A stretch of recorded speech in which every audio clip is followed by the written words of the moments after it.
नागपूरमध्ये युवक काँग्रेसचे कार्यकर्ते सरसंघचालक मोहन भागवतांच्या विरोधात आक्रमक झाल्याचं पाहायला मिळालं। 2022 मध्ये अयोध्येमध्ये श्री रामाची प्राणप्रतिष्ठा झाली तेव्हा देश मुक्त झाला असं विधान भागवतांनी केलं होतं। त्यावरून युवक काँग्रेसचे प्रदेशाध्यक्ष कुणाल राऊत यांच्यासह पदाधिकारी आणि कार्यकर्त्यांनी जोरदार घोषणाबाजी केली आहे। संघ मुख्यालयाकडे जाताना काँग्रेस कार्यकर्त्यांना अडवण्यात आलं।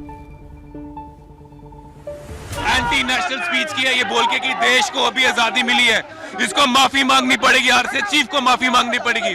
भगत सिंह, महात्मा गांधी, चंद्रशेखर आजाद, सुभाष चंद्र बोस, सबका अपमान किया है। जितने लोग देश के लिए शहीद हुए उन सबका अपमान किया है, इसको माफी मांगनी पड़ेगी।